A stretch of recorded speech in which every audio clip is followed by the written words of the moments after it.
HVAC, plumbing, electrical, anything that could be deemed eligible under the program.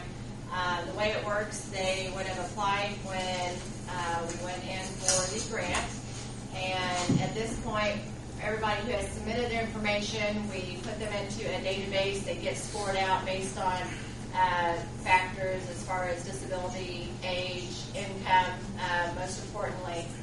And then as soon as they're approved, they are sent to the inspector. The inspector comes out and will assess the needs of the home, write that up, and then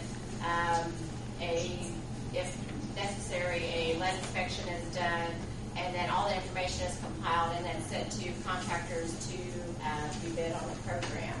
So basically, it's just to help those individuals who may not be able to afford these improvements otherwise. And for the record, gentlemen, I need a motion and a second to approve this. I'll second. Yes. Yes. Barry? Yes. Okay, and since those are approved, we already have the letters prepared for you to send to those individuals, letting them know that they have received approval. Thank you, Carrie. June, I have for you copies of the file and then the project file as well.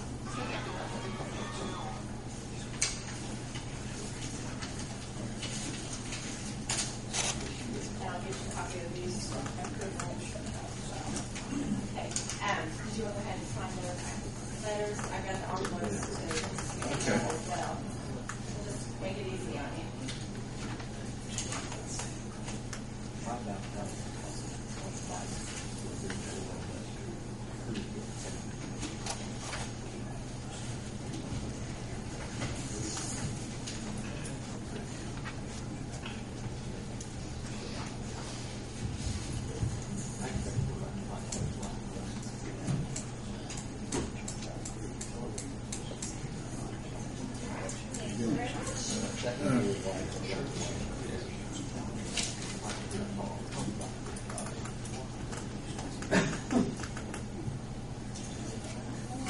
Gentlemen, got a little bit ahead of ourselves. The minutes. Yes.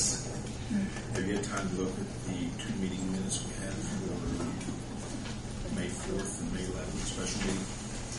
If you wait till I get out of that, That's what minutes mean. Or put me out of it. Yeah, I reviewed the minutes and I didn't have any chance to So, okay, on the May 4th, it says Boundtree Medical, is that? Where? About halfway down on page 2.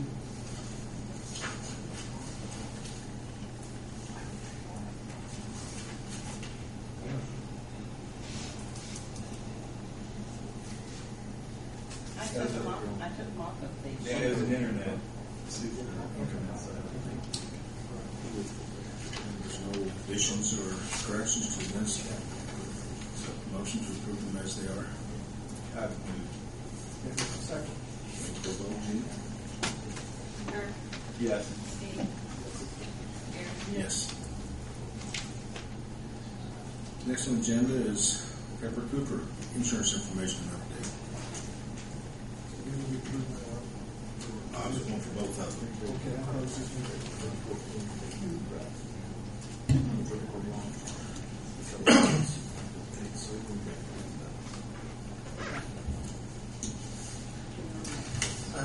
Thank you for allowing me to be on your agenda, and just as kind of an update as why I'm here is you had some small or medium or large problems with claims, and I came in and tried to help and assist in any way I could, and at the, I don't know how many meetings ago it was, someone asked me if I'd ever quoted on the property casualty, and my answer was yes, I had.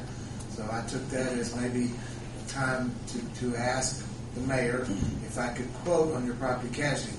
The reason I'm using the word quote is because it's very unique. You know, you buy blacktop, you buy gravel, you buy computers. There's an official bid process for those things. You have to advertise, you have to write the specs, make sure that you're asking people, or like vendors like myself, to bid on exactly what you want. With regard to insurance, because it is complex, and the fact that you can choose to get what I call service contracts, which I have one as agent of record for your employee benefits. And what that says is I'm responsible to make sure that every year under employee benefits that I bring you alternatives or quotes that are very competitive and try to maintain a high level of coverage. Under the property casualty, I've done this in the past, and I was successful in being awarded that, and then I was asked by the city council, actually, which at that time, I do what I'm told because I'm a vendor, but it's actually Board of Public Works decision as to award insurance contracts. I'm not trying to be an attorney, but you can award contracts, and then obviously the city council can fund them or not fund them. I don't want to get in that discussion, but that's why I was here years ago, and I did that. Then the city council wanted to retain a local agent, and they asked me, because I was the low bidder, how could they do that and me not be offended? And I'd already won the bid or quote process, and so I've been paid for that year. Because they wanted it, I said, well, I'll be happy to assign my quote to someone else if you pay me those commissions for next year. So it was a good deal for me. I don't know if it was a good deal for you, because I got paid for 2 years because I was so much lower, and that the reason I'm telling this is because I only see, I remember you, I remember June, and he wasn't here. I don't think you were here. So the reason I'm telling you this story is because I think it was appropriate. If the city council wanted to do that, that was fine with me. I did not get harmed in any way. Actually, I probably did better than normal because you get paid for 2 years when you work 2 months. I've asked the mayor if I can quote on your property casualty because of the concerns that I heard when I was here dealing with the health insurance. But it has not been bid out and looked at since I did it years ago. So I've got 2 quotes, and it renews on June 4th, but I got them taped and bound, and you do not have the renewal, and it's June 1st.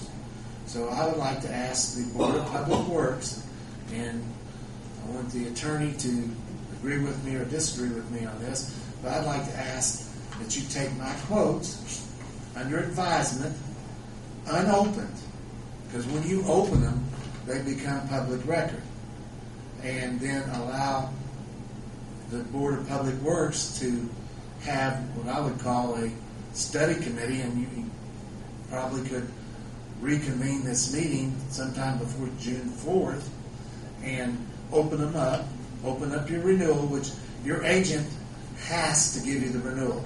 Now, hopefully, she will have other quotes that are competitive with my quotes. And if that occurs, then I suggested to the mayor and the clerk treasurer's office that you make copies of these quotes, mine, give them to her, make copies of hers, give them to me, and then have a reconvene meeting and ask us why our quotes, meaning mine, are equal to or better than hers. Ask her why her quotes are equal to or better than mine. Now, I've done this before, and about 1 out of 10 times I have to come up and say, guess what?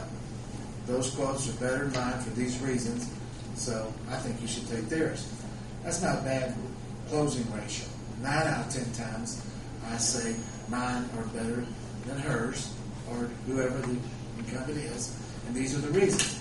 But I always believe that you should give them a chance to look at mine, me a chance to look at theirs, or some people, and we met with some this morning, that could choose to hire a consultant. So what happens if you hire a consultant, and say it's me, I write the bid specs, and then I say, Okay, I will do that for a flat amount of money, and I don't care who gets it. I'll tell you what